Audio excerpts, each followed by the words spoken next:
Fear of the dark is one of the most common and persistent challenges that almost every parent encounters at some stage of their child's early development.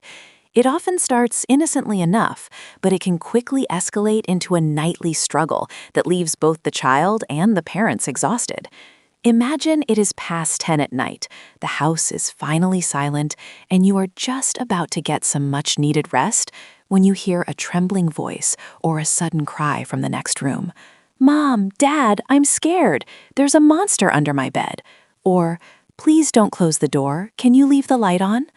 At this precise moment, many parents, driven by their own exhaustion, subconsciously use phrases like, "Don't be scared, honey, it's nothing," or, "You are a big kid now. Be ashamed. Monsters don't exist."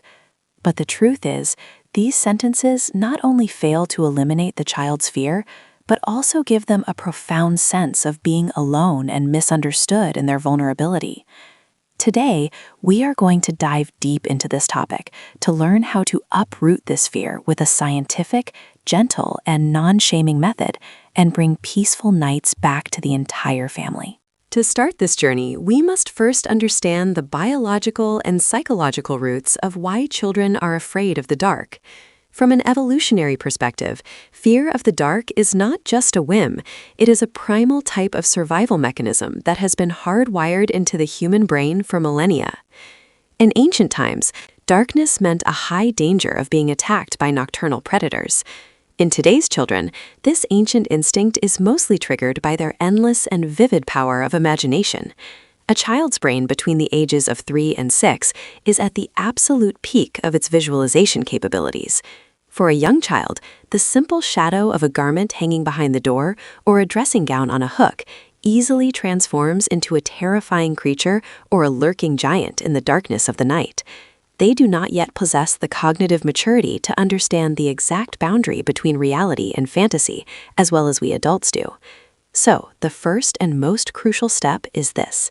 Acknowledge your child's fear as a real experience. Instead of dismissing it by saying, "There is nothing to be afraid of," try saying, "I understand that this shadow looks scary to you right now. I am right here so we can look at it together and see what it really is." By doing this, you become their ally instead of their critic. A significant mistake that many well-meaning parents make is shaming or embarrassing the child for their fear. Sentences like, "You are a man now, men don't cry over shadows," or "Even your little sister isn't afraid, why are you?" are incredibly damaging. These words only force the child to lose their self-confidence and hide their fear deep inside to avoid judgment, rather than actually curing the root of the problem. Hidden fear doesn't disappear. It festers and turns into much greater anxieties or phobias in the future. The right solution is a concept called gradual exposure. We should never expect a child who is terrified of the dark to sleep in a pitch-black, closed-door room overnight. It is a process of small, brave steps. Let's move into our strategic action plan. The first step is to conduct a thorough check of the bedroom environment during the daylight hours. Go into the room with your child when the sun is shining and the room is bright and safe. Ask them specifically which part of the room feels the scariest when the sun goes down. You might be surprised to find that a mirror reflects the streetlight in a strange, ghostly way, or maybe a simple bookshelf casts a heavy, looming shadow on the wall. By simply rearranging the furniture or changing the decor, you can eliminate the visual source of these fantasies. Furthermore, consider the lighting. Using nightlights with warm and soft light, such as orange or red tones, is very effective.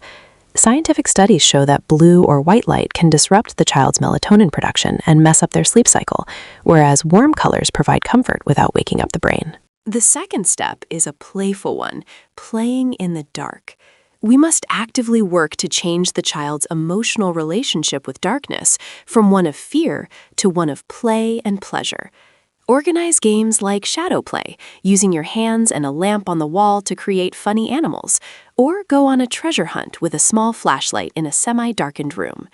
These activities teach the child's brain that darkness can be a stage for fun rather than a setting for horror. When a child laughs and experiences joy in a dark space, the brain's happiness hormones, like dopamine, begin to replace the stress hormone, cortisol.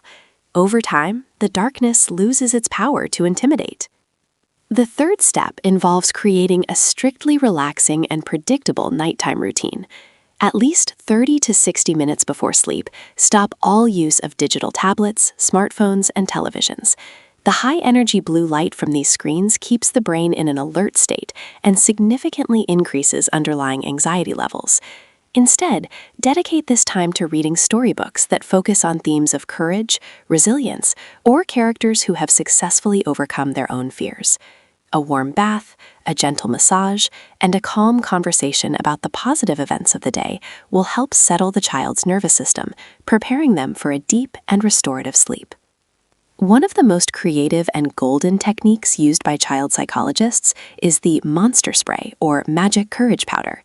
You can take a simple, colorful spray bottle, fill it with water and a few drops of lavender or rose water, and tell the child that this is a special magic solution that prevents any scary thoughts or monsters from entering the room.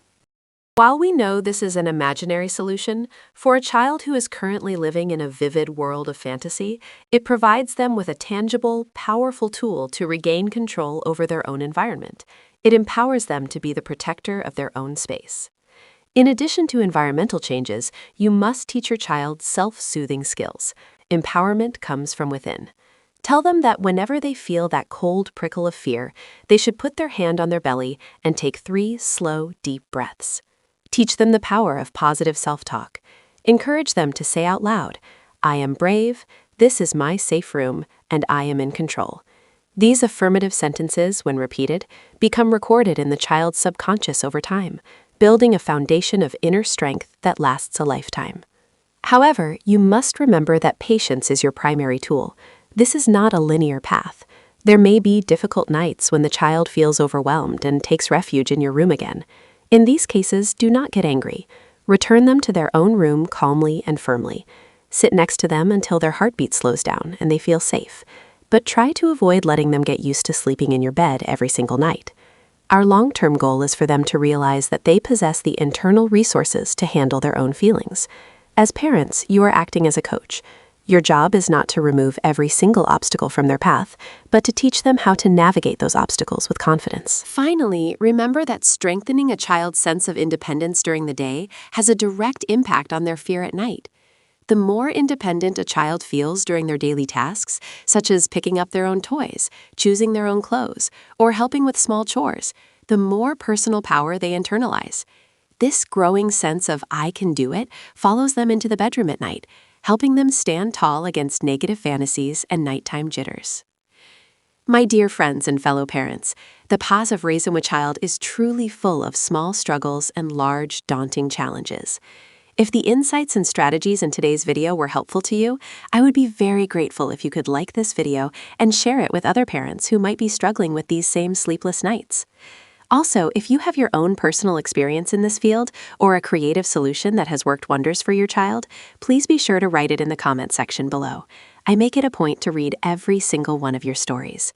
To see more in-depth tutorials on child psychology and modern parenting, don't forget to subscribe to the channel and hit the notification bell so you will be informed the moment a new video is released. Your incredible support is what allows me to continue this journey with passion and energy. And finally, I have a very important message for you that is often forgotten in the chaos of daily exhaustion.